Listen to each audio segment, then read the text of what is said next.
Congress on Islamic Economics, which is organized by Arabic University with the support of Finance Office of the Presidency of Turkey.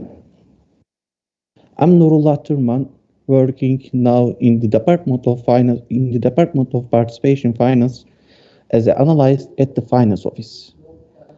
I'm glad today to be given this opportunity to moderate this session.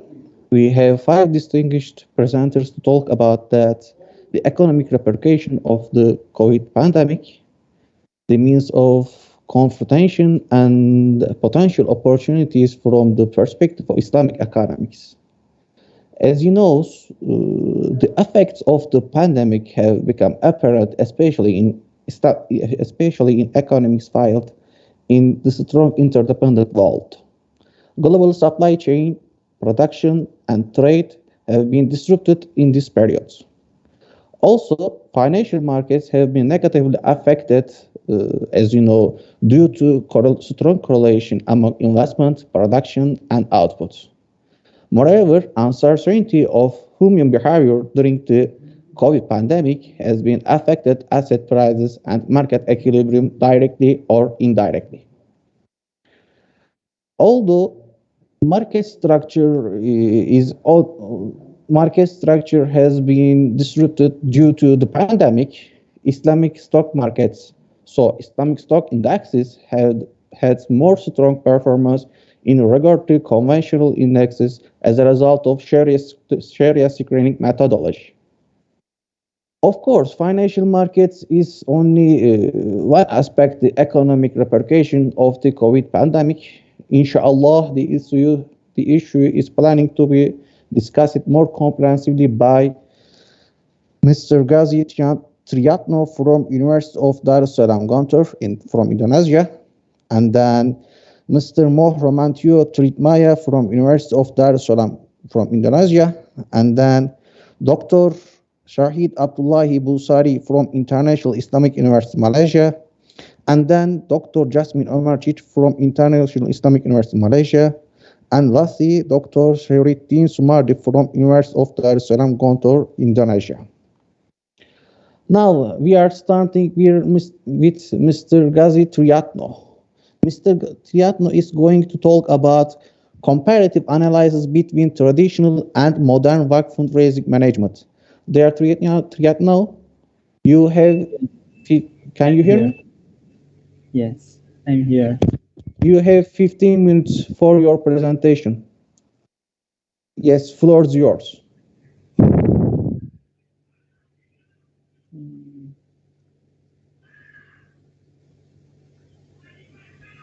Dear TRIYATNO, floor is yours. Yes. Bismillahirrahmanirrahim. I can see your presentation. Warahmatullahi wabarakatuh. Here I want to present my paper under the title Comparative Analysis Between Traditional and Modern Waqf Fundraising Management. Introduction. Waqf is a methodology for supporting and maintaining Islamic educational institutions that has shown to be successful. These difficulties include determining how to mobilize and manage their research in order to enhance institutions without depleting their assets in a never-ending philanthropical sector. It is important to create excellent fundraising management and administration as a result of this situation. The Waqf finance required by the guardian or mutawali shall be managed efficiently, ensuring the Waqf organization long-term feasibility. This is a difficult task since the firm must employ the appropriate competitive strategy in order to get a competitive edge.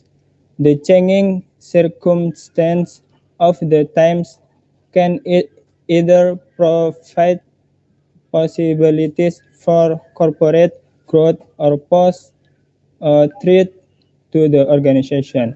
Many Waqf assets and institutions are mismanaged, and many lack the money needed to make good use of Waqf assets. It is important to conduct research on fundraising strategies to afford new models that can be used for Waqf-based educational for the sustainability of educational institution. Literature review. The proper method for Waqf fundraising should take into account Mr. local Triatno. traditional. Mr. Triatno, Yes. we can't see follow slide. Yes. The proper method for Waqf fundraising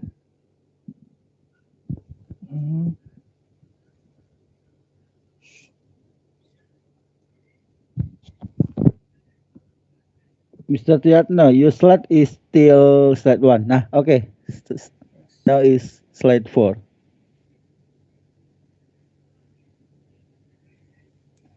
No, that's okay. Yes. The proper method for Waqf fundraising should take into account local traditional or wisdom as well as distribution or goals. The cornerstone of a long-term Waqf is fundraising and administration. In Mr. order Triatno, Yes. also we can see full screen. You can get full screen this your screen. Yes. Gimana?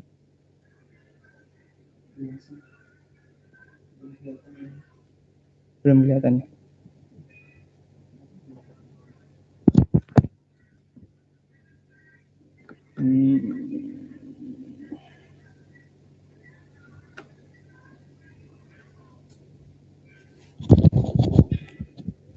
The screen. That's okay, clean now. Okay. Yes, we continue. The cornerstone of a long-term Waqf is fundraising and administration. In order to continue to grow and develop to Waqf fundraising managed in required. The assistance of a good Waqf fundraising strategy carried out by Nazir can improve the welfare of the people and can create economic independence. So the methodology, this article is a library research and explanatory strategy in need that relies on the interpretation and understanding of the research. Data were collected from various research, including observation and document examination. Content and them analyzed will be used to examine the finding. Research and analysis. The first Waqf concept. Waqf is synonymous taraduf in Arabic with the term habas, which comes from the root word habasa yahbisu habasan, and the meaning to hold back. So in Quran Al-Imran 92, we can say lan tanalul birra hatta tunfiku mimma tuhibbun.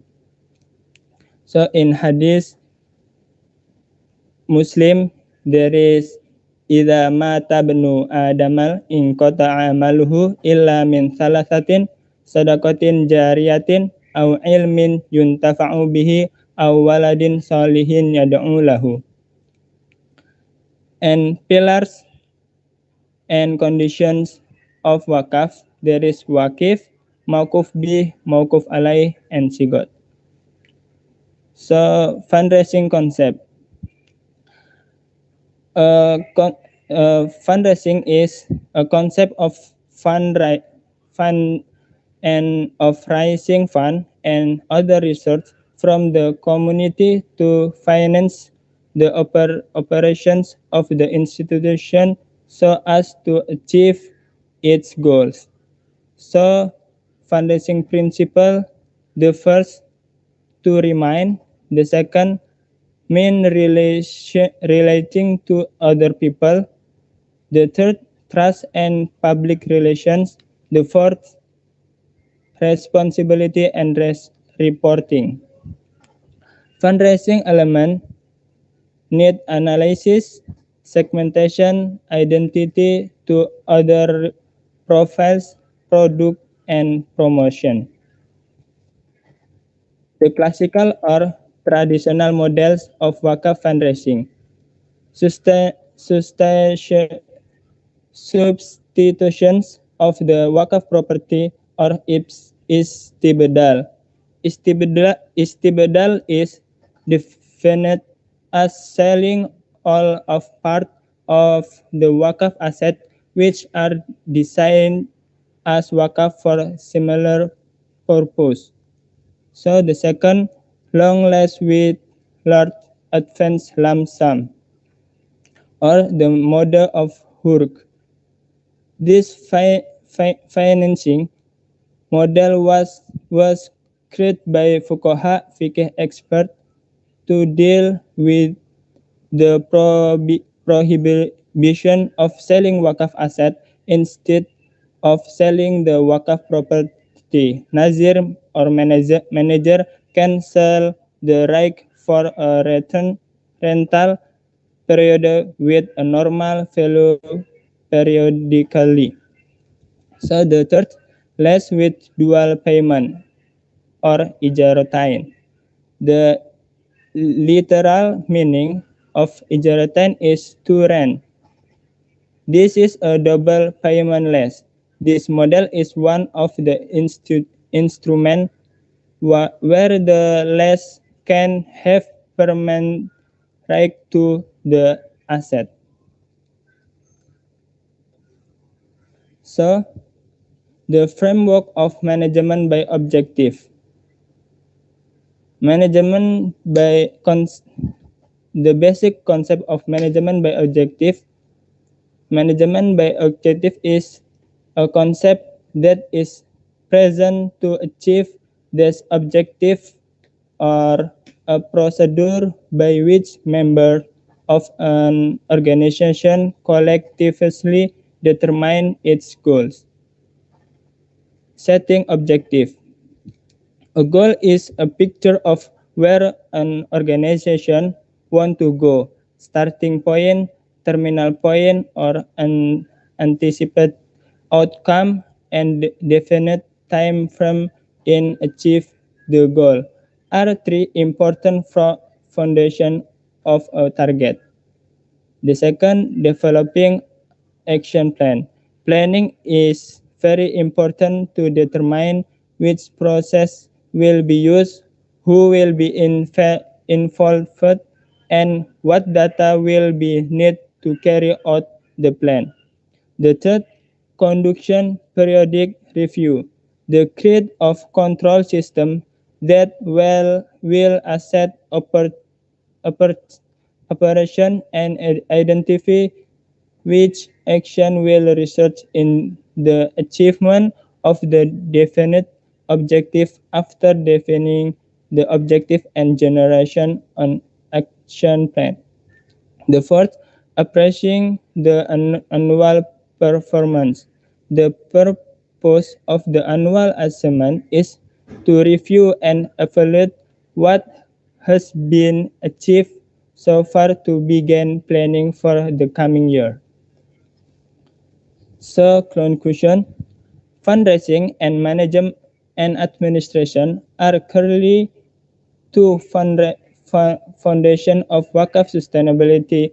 As a result, the value of fundraising and administration in reviewing Waqf institution cannot be underestimated.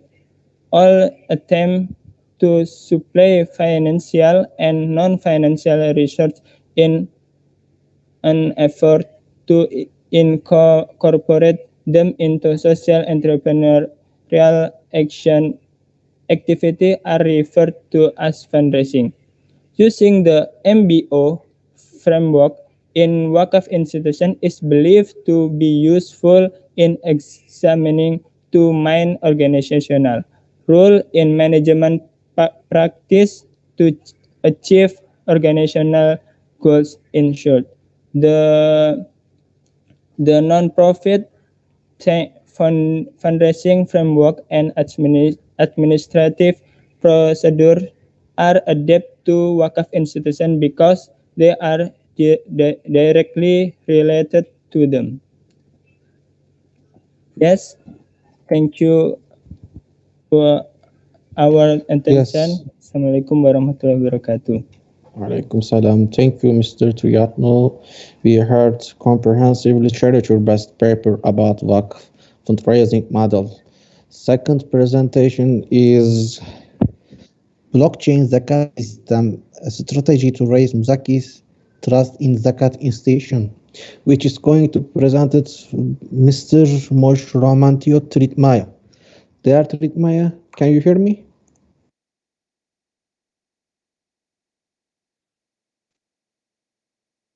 Mr. Rahmantio, can you hear me?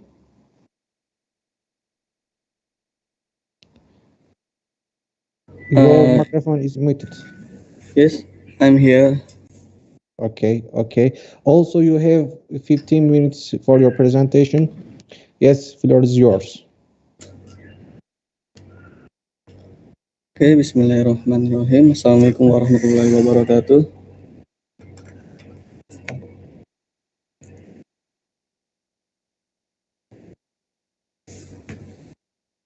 Yes, floor is yours, Mr. TRIYATNO. Pardon, Rahmantio TRIYATMAJA. Floor is yours.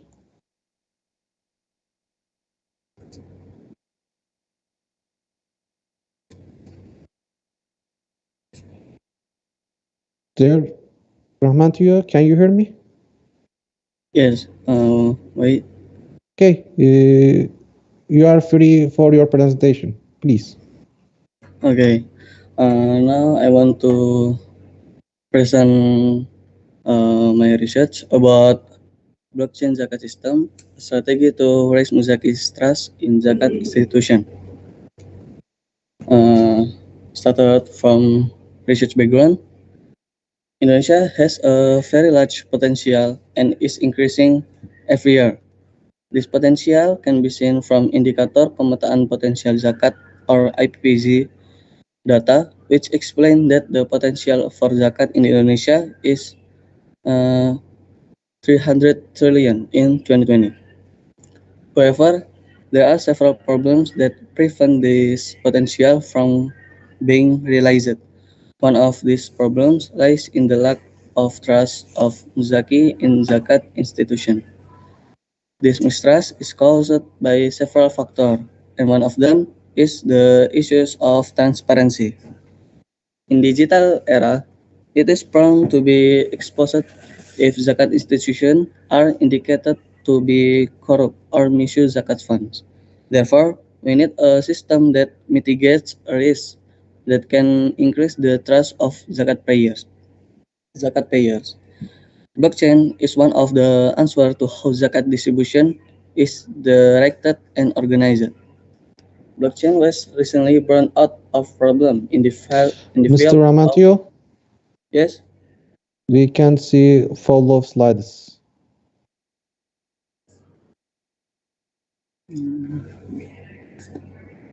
Wait. We can see first slides now. Okay.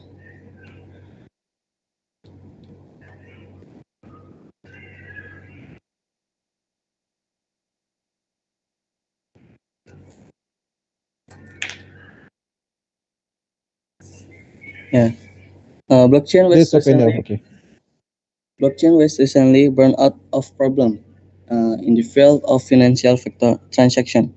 The idea is to create a transparent and net transaction for exchanging data and conducting transaction through a decentralized network system that cannot be changed by anyone. For these reasons, blockchain must be a way out for zakat institution to overcome their problems while also allowing people to know accurately where and for what purpose their money is used.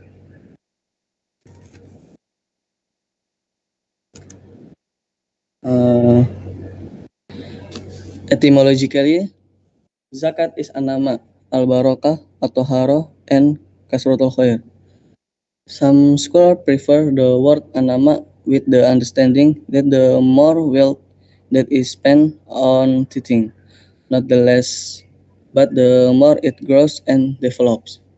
As for zakat in terminology, zakat is a certain amount of property given to certain group with provision that have been stipulated in the Sharia. The certain group are called mustahik zakat, which is already contained in Surah At-Taubah, ayah 60. Now is zakat institution trust level.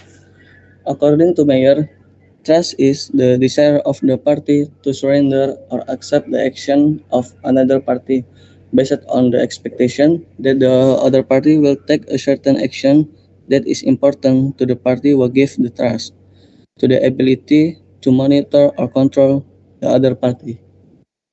Trust is very important for two reasons. The first reason is because it is a long-term relationship and each party must have a commitment based on integrity and reliability. The second reason, at the conceptual stage, the client must be willing to disclose confidential information and affect future planning. Trust in zakat institution can be interpreted as muzaki's willingness to rely on zakat institution to distribute zakat to zakat mustahik. Because muzakis believe that the institution is professional, trustworthy, and transparent. In addition to fostering a high sense of public trust in zakat institution, the collected zakat funds will also be more optimal in terms of utilization. Thus, the community will be more commit to the Amir Zakat institution and make it the main choice in teaching. We're going to blockchain. Blockchain is a technology for recording transactions that are interconnected using unique codes in it that are eternal and cannot be changed. How blockchain works: when new transactions are added to existing transactions enter the blockchain. Generally, most nodes in a blockchain implementation must run an algorithm to evaluate and verify the history of the proposed individual blockchain blocks. If the majority of nodes reach consensus on valid signature, a new transaction block is accepted into the ledger and a new block is added to the transaction chain. Conceptually, blockchain technology can be linked to the technology used in distributed database. In a distributed database, the recorded information will be stored and shared with every member in the network. This technology also brings about the disappearance or absence of a third party for cryptocurrencies. And the concept of the absence of this of third party is a concept that has existed for quite some time. In addition, blockchain technology can also prevent double spending transaction by combining peer-to-peer network technology and cryptographic public keys. Blockchains can be divided into three categories: public, private, or hybrid, depending on the application. The public blockchain is open to anyone, anywhere, and can be used without prior permission. Anyone can download code or software and start running a full node on a local device, validating transaction on the network so they can participate in the whole process. Due to its public nature, anyone can view or check transaction on the Explorer's public block. And second, A private blockchain can be defined as an application run by a single or centralized organization with a limited number of nodes. It is invaluable for solving efficiency, security, and fraud problems in traditional institutions. However, the very important decentralized feature is missing for private blockchain. And the third, the hybrid blockchain is known as a consortium, only to be privileged public. The entire process is accommodated by a server with known privilege and using a regulatory mechanism agreed upon by all parties. A copy of blockchain is only sent to eligible participants. The network is only partially decentralized. Uh, the study is a library research because it's described or Mr. explained. Rahmantio, Yes. I want to remind to you, you have last 5 minutes. Okay. Thank you. The study is a library research because it describes or explains the combination of zakat and blockchain in Indonesia in increasing Muzaki trust seen from of the existing research. The research approach is qualitative. The studies detail the mechanism for making zakat blockchain because the author says the zakat management is not optimal and efficient and simple for all people. Okay, we're going to results. This image illustrates the architecture of a blockchain-based zakat collection system. Zakat transaction is the blockchain system will only be recorded and integrated into the blockchain if it has gone through several processes. The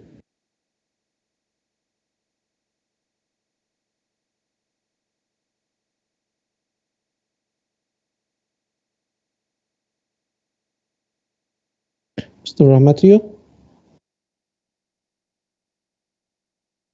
handled by can't the smart hear. contract.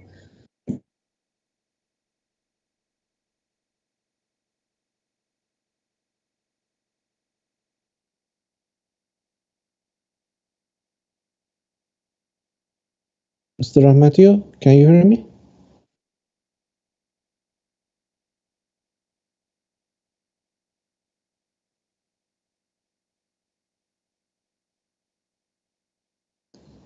I guess that's some internet connection problem on my computer. Okay. Other persons, do you hear me?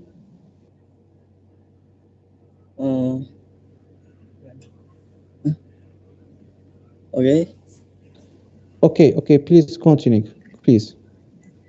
Yes.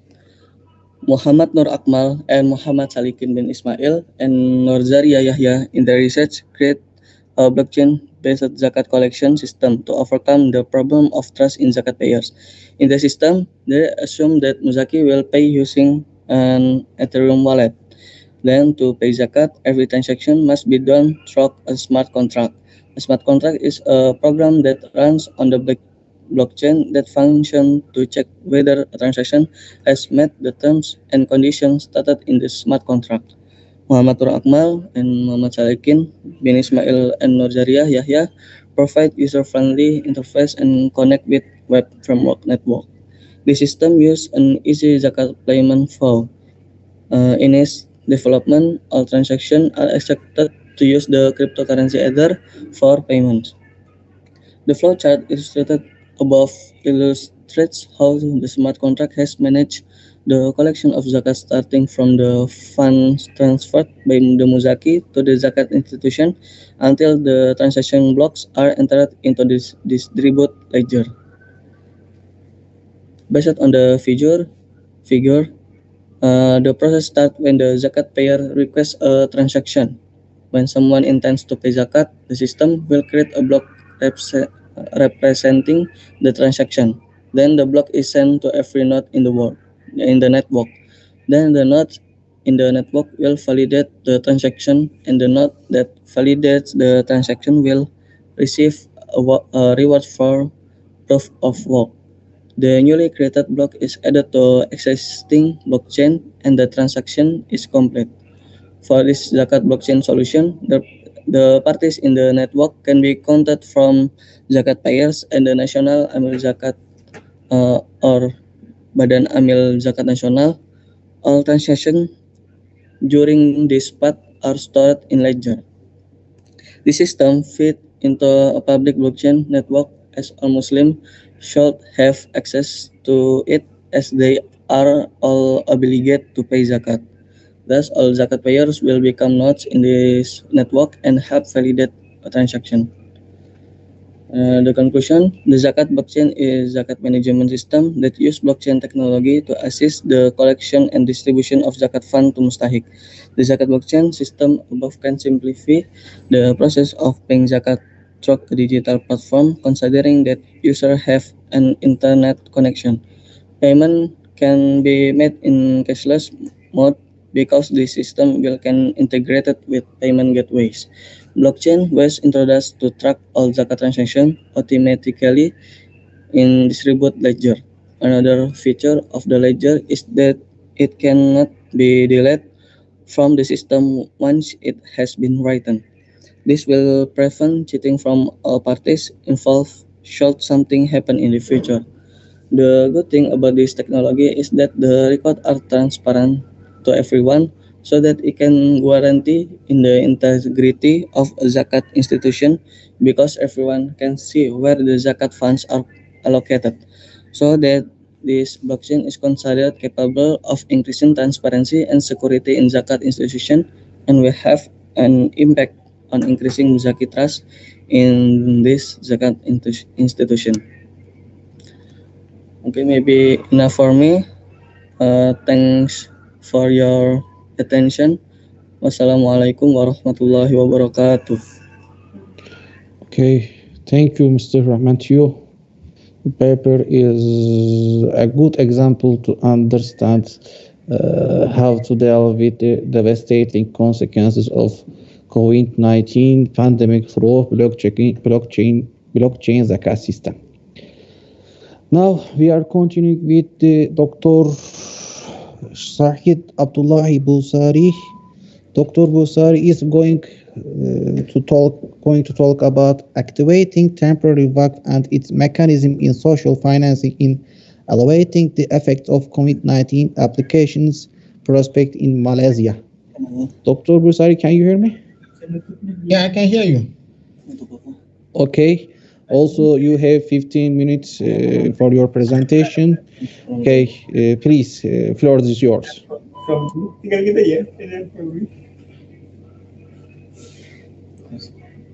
You can free your presentation, please. Okay, Bismillahirrahmanirrahim. Thank you very much, the organizers, for this opportunity. My topic is all about Waqf. And I believe one of the presenters has spoken about Waqf.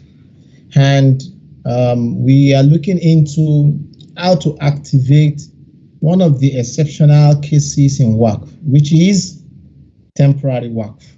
So we are looking at how do we activate these in order to promote the social financing, especially during this challenging time of COVID-19 pandemic. So of course, it is very popularly known that Waqf is considered as a socio-Islamic activity, Islamic finance, socio-Islamic finance, whereby somebody can donate what he has as a means of voluntary donations, of course, which is attached to having a reward. So in Islam, it is assumed to be an endowment that is relating to for the purpose of benefiting humanity to seek the pleasure of Allah. So we have two sides. The giver is given to seek the pleasure of Allah and at the same time to benefit other people.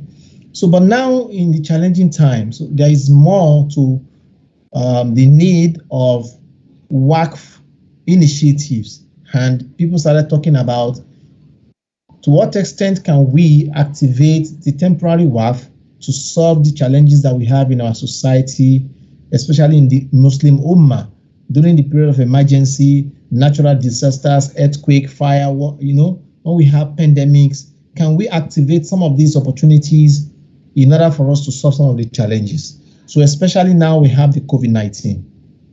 So the objective of this paper is actually to look into the issue of the temporary Waqf, how donation forms of temporary Waqf can encourage benevolent activities.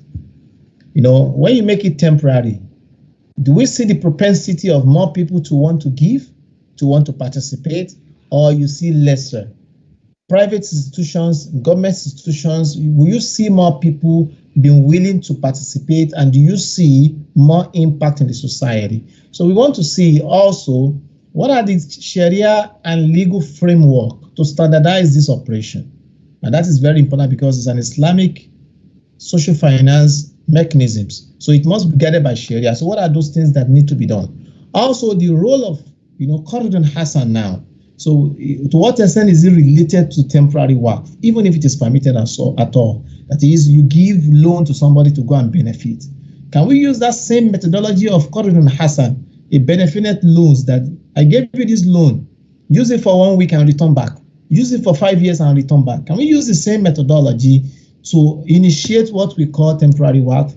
And we try to see in the Malaysian practice, so what have they done? What have they done, and what are the experiences that we have seen all around in activating the temporary Waqf in order to enhance or to achieve socio-Islamic financings of socio-economic activities in the society? So this has been, an inductive and analytical approach in this qualitative study.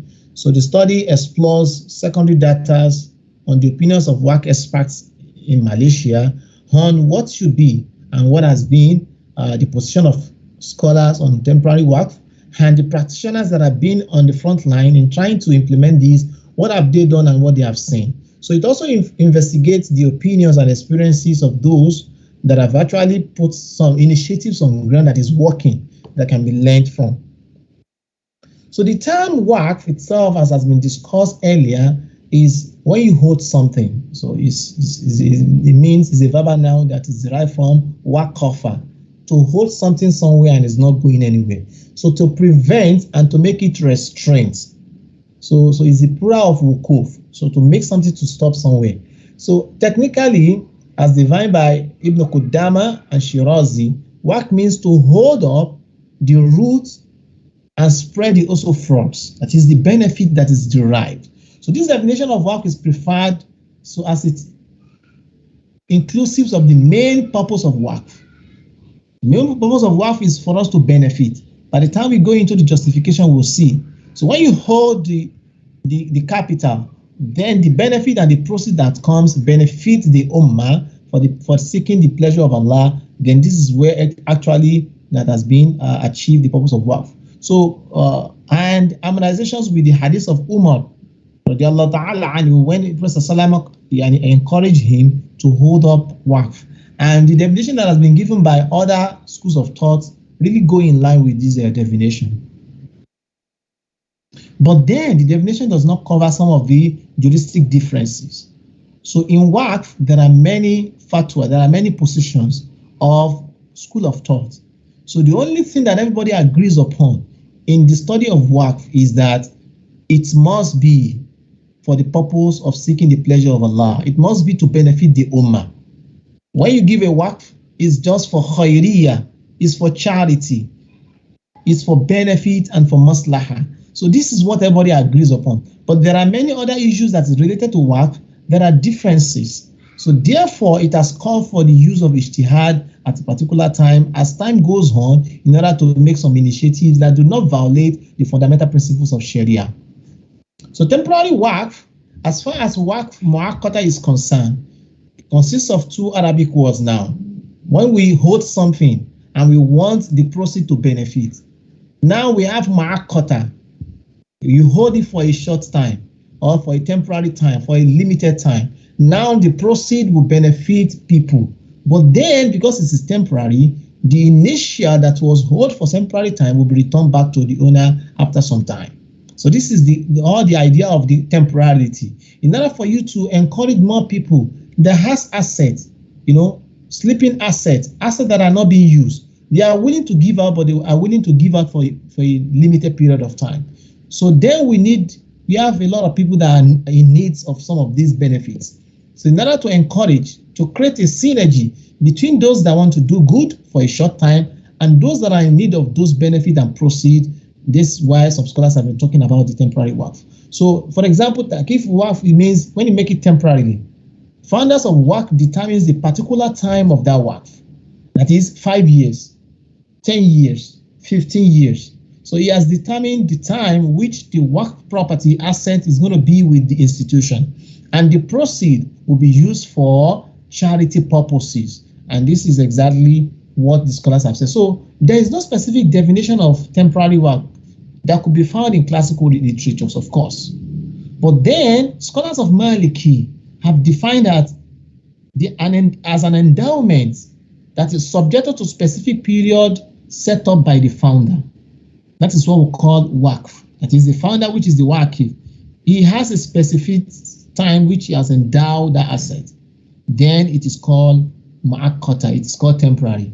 So Munzir Kaf himself also says that Waqf that is temporary, Waqf, he said Waqf generally is a detention.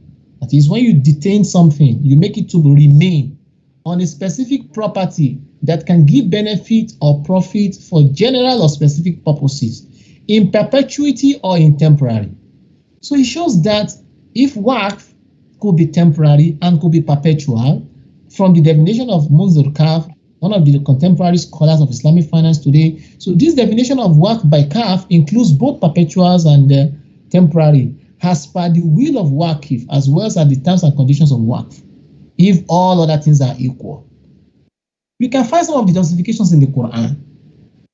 It is ليس البر أن تولوا وجوهكم قبل المشرق والمغرب ولكن البر من آمن بالله وملائكته. It is not when you turn your face to the east or the west that you are doing righteousness.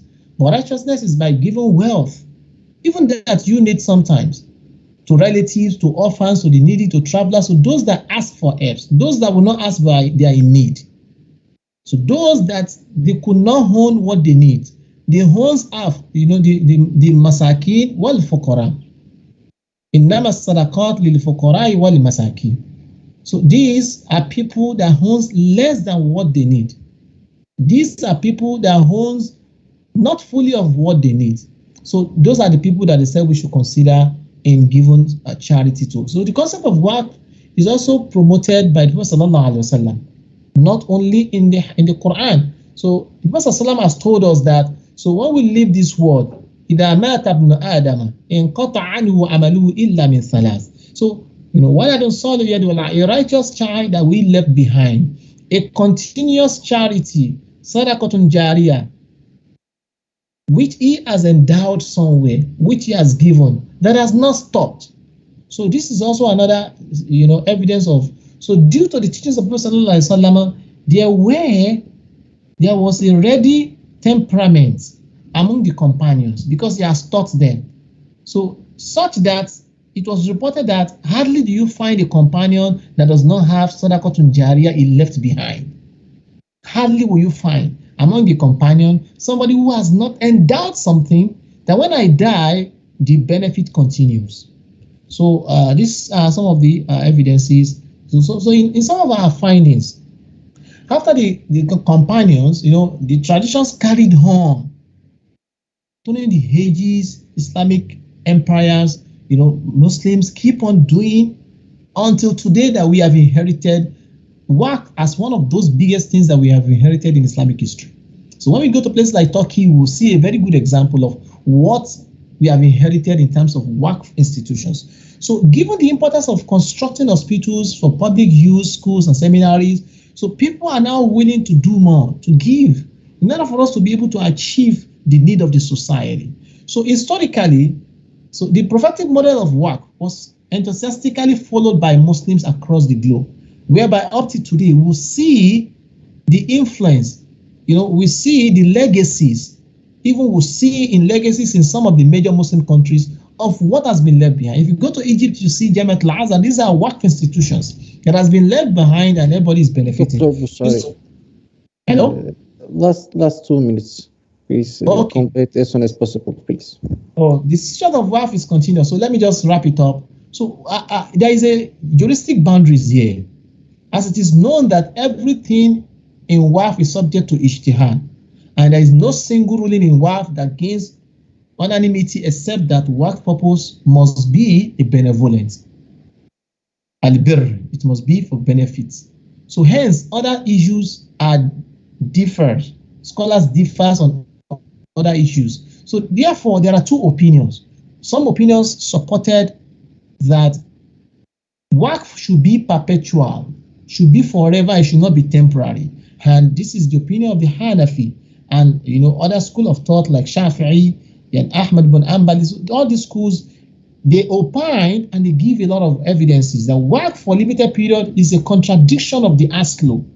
We should not contradict that during the time of the Prophet, he has never commanded them to do a temporary, rather a perpetual. So they give a lot of evidences that even the one that Umar did, ordered him to tie the property down. The Prophet said, tie the property down.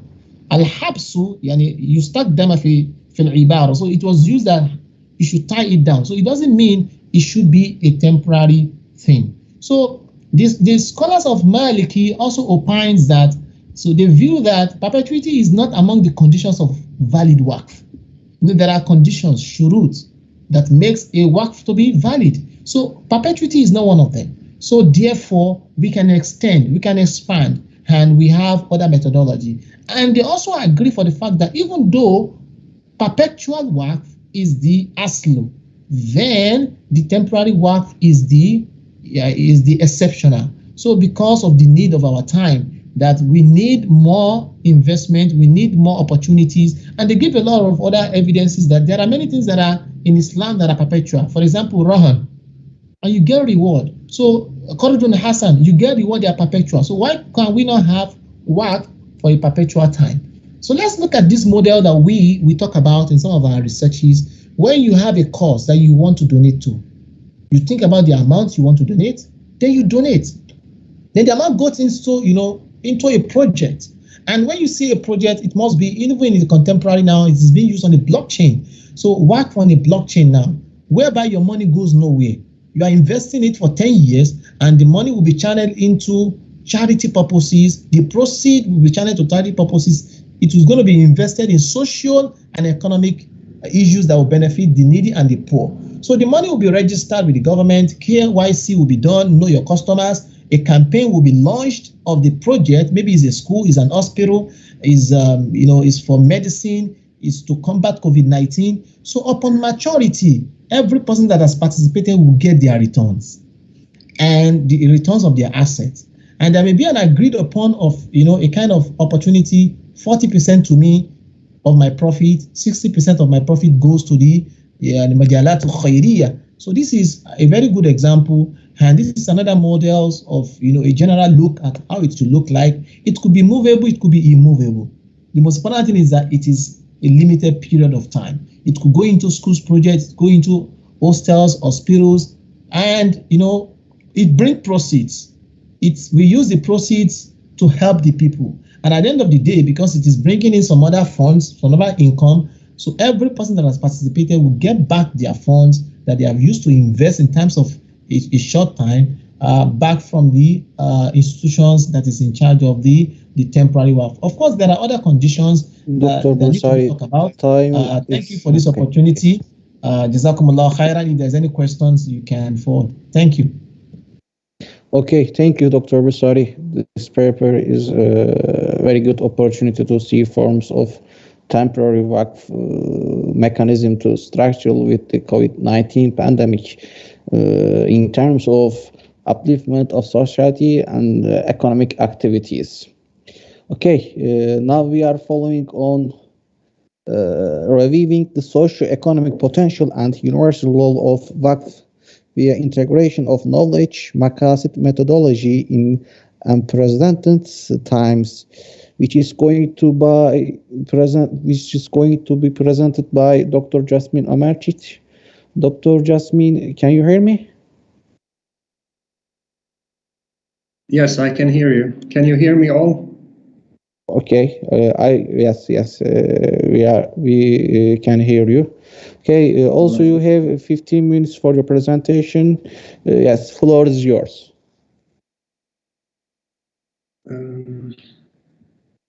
Just a moment to share my slides. It's asking me again for permissions, but I gave it permissions.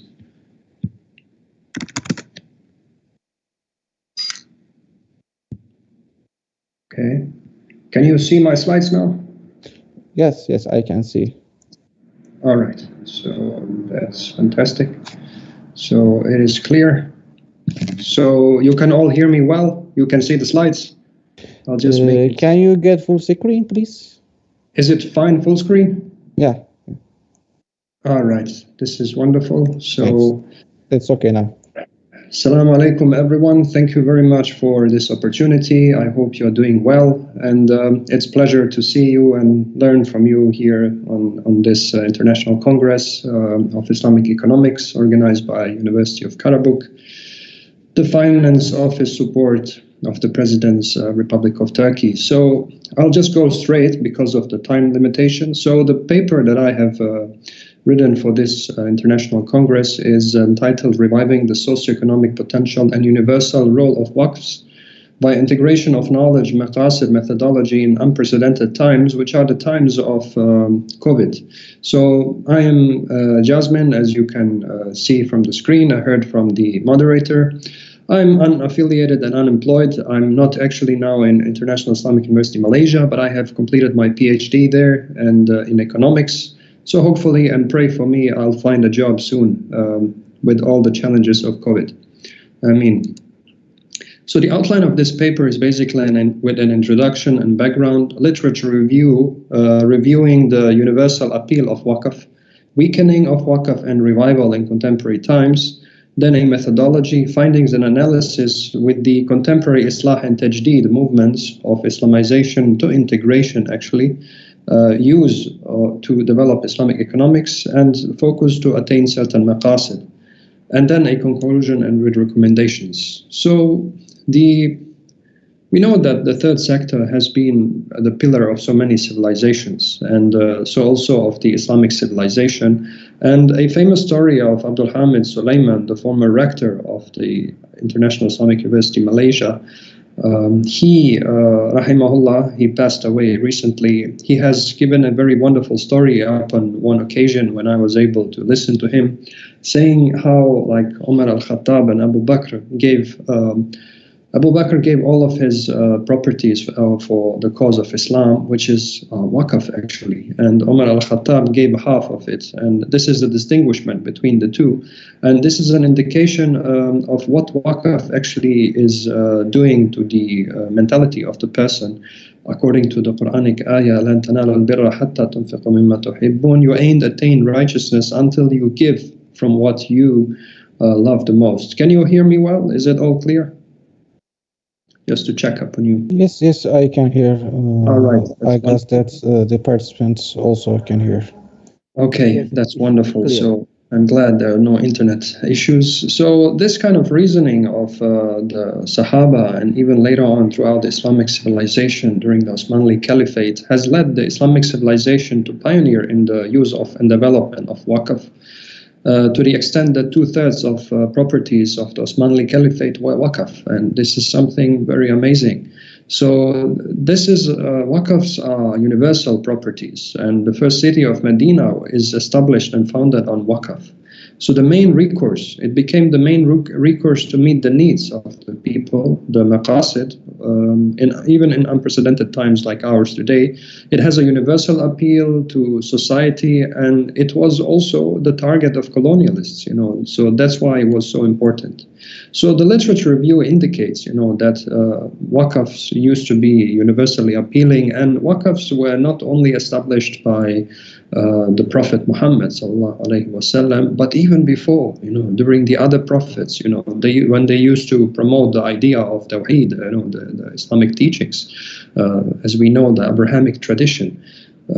Yet, of course, because of the deviations, we had the last revelation of Quran and Prophet Muhammad sallallahu alaihi wasallam. So the Waqf-like practices, they were like charities, they were also notable during ancient civilizations. And I wrote a book where I said, and showed the example of Bosnia, how before Islam came to Bosnia, there used to be charitable, or the Bosnian church, they used to say, there was really kind of like of Hanafi orientation, meaning puritanical teachings. And later on, Bosnia developed based on Waqf and under the Osmanli Caliphate. So Waqfs were used for everything, for education, for medicine, for like tourism, for anything that anyone can think about. And stakeholders around the world should basically decide to support this Waqf institution to resolve some of the pressing problems like during the pandemic. So the weakening of the Waqf happened during the end of 19th century when colonialist missions used to be more active. And they were demolished, and demolishment of Waqf led to weakening of the Muslims, the rise of nationalism, individualism, social stratification, degeneration, and stagnation in development and learning. So this identifies gaps in my paper, whereby we need to adopt a certain methodological approach that I praise as integration of knowledge, methodological, maqasid-oriented approach. And this promotes, the development of Waqf and Islamic economics, Islamic banking and finance on sound foundations, on a sound ontology, epistemology, axiology, and a methodology in the 20th and 21st century, which unfortunately, before has been an idea, but it has always led to replication of conventional practices and a crisis in Islamic finance as well. So it reveals, that the role of Waqf also was very vague and not properly managed. So reviving this Waqf through integration of knowledge is what I'm appraising, and some literature has been indicating that this enables to appraise, like the development of Waqf with on sound foundations. It identifies particular maqasid. It helps us to identify particular maqasid if we use integration of knowledge methodology in dealing with contemporary issues and developing Waqfs. It also illustrates how the traditional role of Waqfs can be replicated, because traditionally Waqfs were really founded on sound foundations, the Islamic worldview, as we would say. So the recognition in contemporary times for greater social unity, collaboration, and respect towards each other is really compliant with what Waqf is really all about. It's about uniting the people and having common social capital that ultimately belongs just to Allah subhanahu wa ta'ala and to no one else. So no one can claim that it's their property. Once a property is given by a man, by me or you, as a Waqf, nobody can claim it back. Even I cannot claim, regardless of what papers I have from the court or anywhere. It is Waqf and belongs to Waqf, like the Western trusts and foundations. So the methodology of this paper is qualitative in nature. I used content analysis and library research because of the nature of the sources of knowledge. I adopted a pluralist methodology, and integration of knowledge is itself a methodological approach to basically try to unite and revive the contemporary role of Waqfs and legacy and modern knowledge, fusion or synthesis. So the maqasid orientation is also adopted as a methodology, and the whole approach promotes the tools that revive the Islamic philosophical reasoning. According to Professor Emeritus Osman Bakar, he has done a lot of things, and equally so Sayyid Hussein Nasr. And the whole paper is also a methodological contribution. So the main findings is basically framed into the contemporary attempts of revival. So Waqf, a driven system development emanates integration and unity.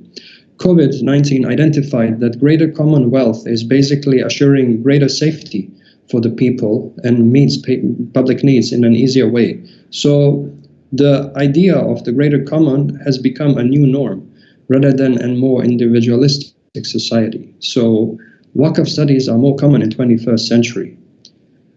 Current Muslim practices, of course, need to be changed and adopt the integration of knowledge methodology. This is what I identify in findings based on literature support, and I promote basically that the extant alternative approaches like Islamic economics have failed because of not adopting a kind of integration of knowledge methodology founded and rooted in sound foundations. It's not just enough to be Sharia compliant in technical terms, but it needs to be also compliant in foundational terms, not just by law, by the word of law, but also in the spirit of law. And the spirit of law is transcendental, and this is something that the foundations are emanating, and the worldview as well. So revival of the and Islah and Tajdeed movements were the result of the lacking Islamic practice and, of course, the impact of colonialism. So intellectual reform and renewal methodology is basically IOK, from Islamization to integration of knowledge in contemporary times. Due to time limitations, I ain't gonna go through each point, but I may say that Muslims have been moving to the West and now, like returning to the East. And in the course of this many years of generations of living in the West, they managed to kind of adopt and identify certain methodologies and integrate and promote ideas that have found form in the movement, intellectual movement of Islamization of knowledge by Sayyid Muhammad Aqib al-Attas and Ismail Raji Farouqi. And they have promoted basically the dichotomization of Western influences from those of genuine Islamic thought, basically appraising an Islamic methodology, but it has not been possible due to deviation and maybe excitement, according to much literature. And all of this basically necessitates in contemporary times to be applied on Waqfs. I see this as a potential way of developing Waqfs in contemporary times. I appraise it in one of my books as a way to approach it through development of Islamic economics, because Waqf is part of Islamic economics.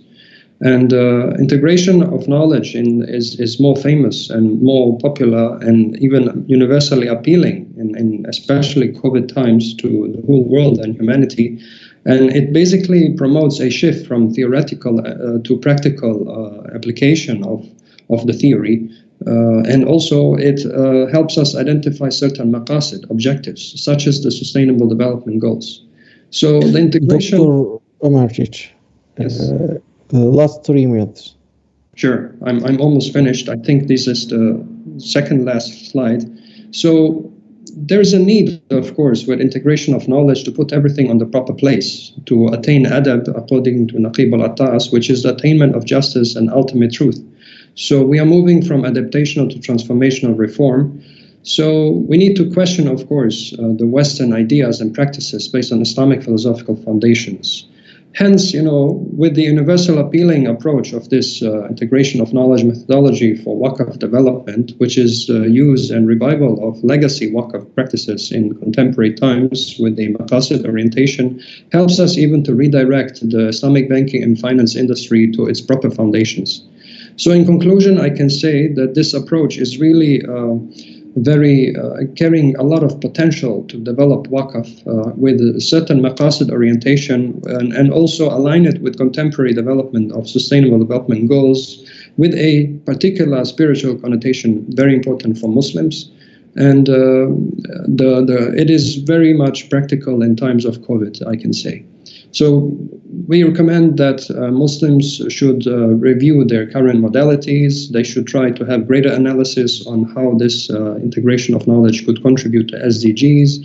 Then practitioners or the stakeholders, industrialists, policymakers could integrate efforts with experts to develop certain projects, to devise ways of how to develop and revive the role and management of Waqfs.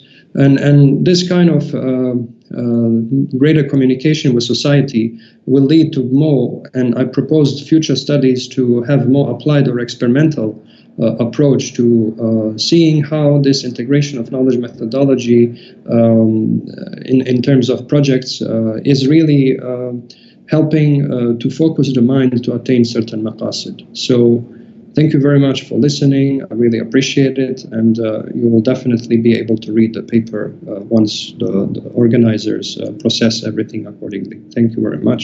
Really appreciate it and wish you all the best. So thank you very much, Dr. OMERČİĆ. This paper is a good example to understand the potential and opportunities of Waqf's and third sector economics activities in terms of socio-economic welfare, especially in the period of the pandemic. Okay, we are continuing with the last presentation is integration of Mawarid Waqf model for open and empowerment, preliminary model and modus operandi, which is going to be presented by Dr. Siyarudin Sumardi. Dr. Sumardi, can you hear me? Assalamu alaikum, Dr. Nurullah. Alaikum salam wa rahmatullah wa barakatuh. Thank you. Can you hear me and all participants in this very valuable Congress of Islamic Economics? Yeah, I can hear you. I guess that the participants also can hear you. Thank you, Dr. Nurullah. So can I start my presentation? Yes, please. Yeah, thank you.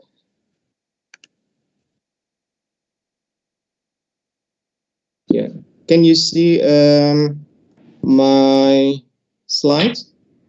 Yes, I can see. That's okay. Thank you. That's no problem. Thank you.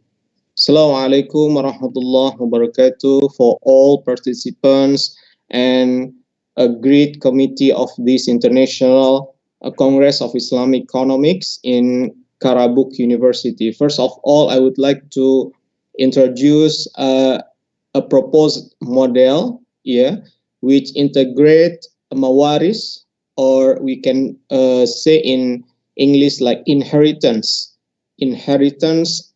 integrated with Waqf model for urban empowerment.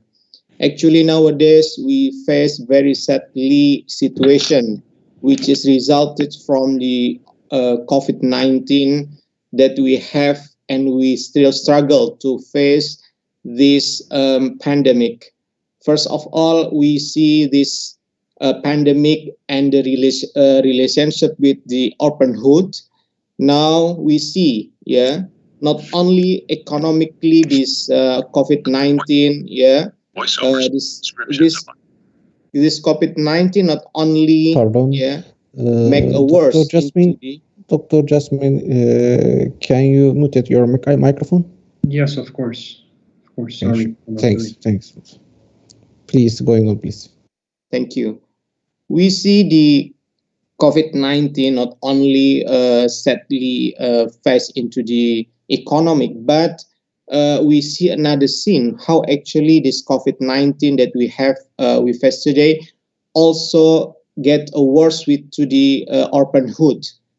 As we know, many of children become orphan because of father or their mother pass away due to the COVID-19.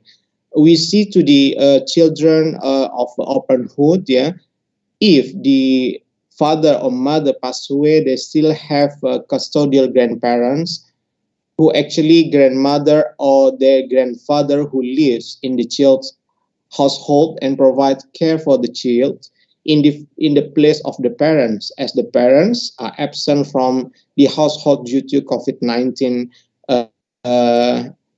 pass away. And another custodial grandparents, the children of orphan has also co-resident of grandparent caregiver, which is grandmother or grandfather who lives in the child's household and with the parents and provide the care for the child. But how we can imagine if the father, mother, and custodial grandparent as well as co-resident grandparent caregiver also all can pass away because of COVID-19.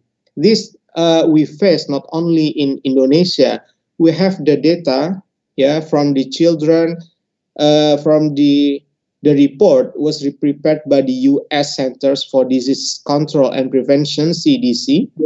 Also, this research conducted with the World Bank and the World Health Organization and a number of world-renowned universities. Yeah, the result with the children, the hidden pandemic 2021. Yeah, we can see here in this data, the scope we can capture it from the worldwide, Southeast Asia, and the regularly in Indonesia. Yeah, according to the open hood numbers, yeah, we see in the worldwide there are more than million open hood. Yeah, become open hood because of their father and mother or the caregiver pass away due to COVID-19. In the Southeast Asia, we can see the data more than 113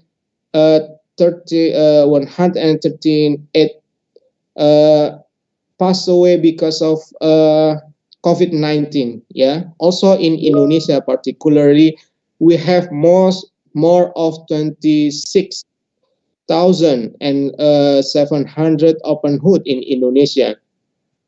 This is the severe situation that we face today due to the pandemic 2021. From this data, we see in the Indonesian newspaper raising the news, yeah, regarding the COVID-19 and the open hood. Now, the questions are raising to us: do orphans have inheritance? Yeah, we can say and we can answer yes. Yeah, the orphan have inheritance from their mother or their father or from the family. So who has the right actually to take care his inheritance of the orphans? So in Islam, we have the guarantor or the family who has right in line with the inheritance to keep and to care the wealth of the orphanhood. Now the next question: when is the administrator of his inheritance of orphan must be returned to the orphanhood? Yeah, in the Al-Quran we have the strict regulation. Yeah, when the orphan has reached the rushdah or the enough age to manage and to maintain their wealth, so this must be given to the orphanhood. And this, the next question: how do administrators manage their inheritance? Yeah, and the last question: what are the allocation of his inheritance? This all the question faced to us nowadays. Yeah, because of the confusedness of the guarantor who actually keep the wealth of the orphanhood, who actually not in the age they able to manage and they able to administrate their wealth. So we can see, yeah, this is the potential integration between mawaris or inheritance and the waqf. Why this actually with waqf? Because as the brother Shahid, yeah, explained about the temporary waqf, yeah, also in this wealth of orphan, there should a certain time, yeah, the administrator or the nazir or mutawali from the guarantor of the orphan must be returned back. Yeah, when the time is come, so the administrator must be returned to the orphanhood. So this time of period, the administrator or the guarantor keep this wealth of the orphan, so they can be involved with waqf, or especially in the temporary waqf. This venue to integrate between the inheritance and waqf institution, yeah, we can see in this al-hadith narrated by Ibnu Majah, ya Aba Hurairah, ta'allamul fara'idha wa'allimuha fa innahu nisful ilmi wa huwa yunsa وَهُوَ أَوَّلُ شَيْءٍ يُنْزَعُ مِنْ أُمَّتِي, which can see in English, O Abu Hurairah, learn the science of fara'id, or inheritance, and teach it. Why? Because indeed it is half of knowledge, as narrated by Ibn Majah, and this knowledge will be forgotten.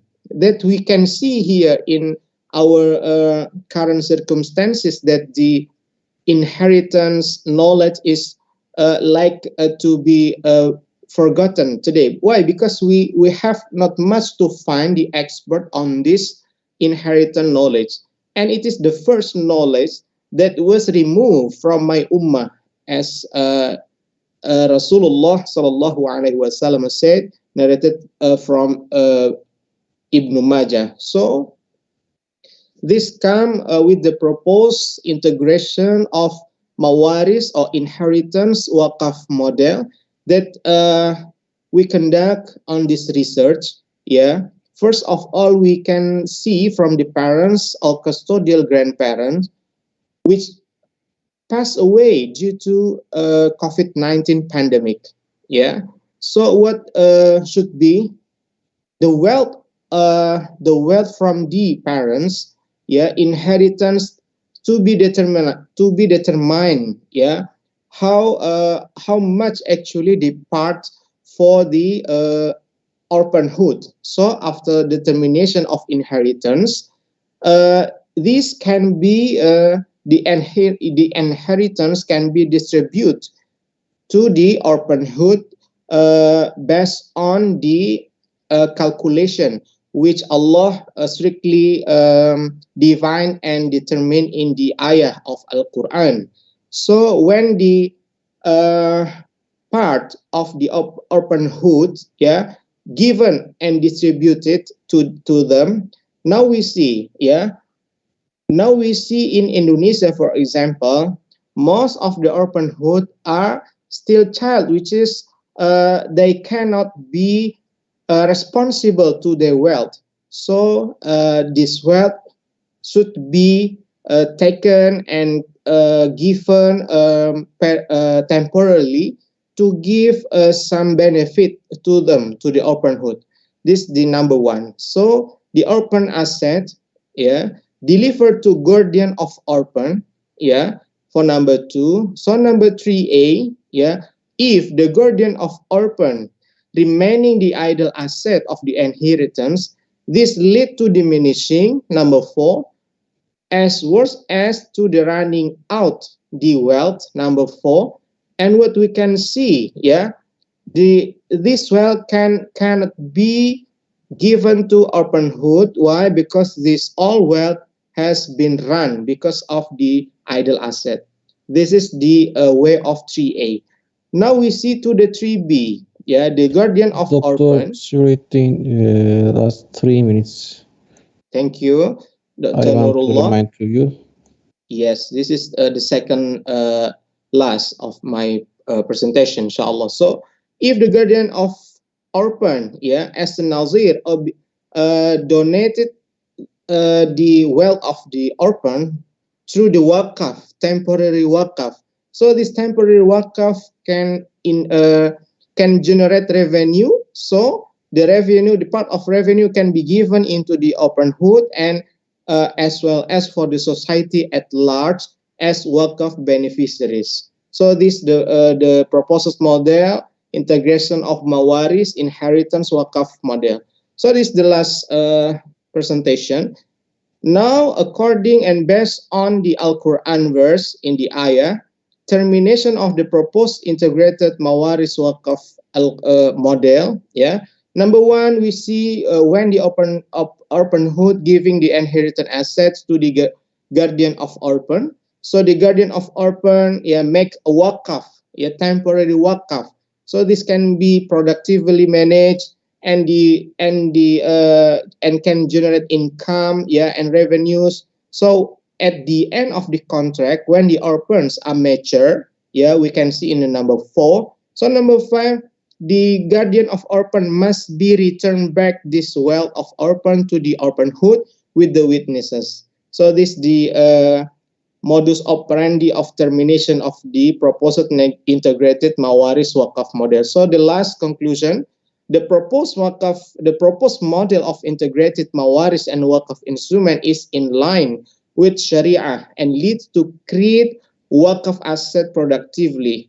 The link of Mawaris Waqf model provides financial benefits to internal, to the orphanhood and the heirs and family, and external parties, as well as the society at large. Orphans and heirs might gain beneficiaries as well as society in need. The assets can be effectively managed on one hand and mitigating the family conflict of interest on the other hand, which frequently occurs, especially in Indonesia. We can see many murders, many family in worse condition due to the inheritance mismanagement. And the last, the model designed to provide more benefits, not merely for orphanhood, but at least there are some parties might experience the fruitful of Waqf. Thank you. You are almost welcome to University of Darussalam, Gontor, Indonesia, and thank you again to University of Karabuk for this good organizer of the International Congress. Assalamualaikum warahmatullahi wabarakatuh. Okay, thank you, Dr. Sirajuddin. Okay, the effects of the corona pandemic today have been experienced by children, especially by orphans. So this study is very important to understand some alternative of Mawaris-linked Waqf for orphans. Okay, in this way, the last presentation was completed. We heard that the comprehensive discussion about confrontation and potential opportunities from the perspective of Islamic economics in terms of economic repercussion of the COVID pandemic.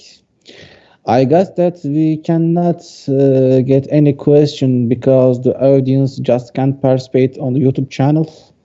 So, dear participants, do you have any question or something you would like to add?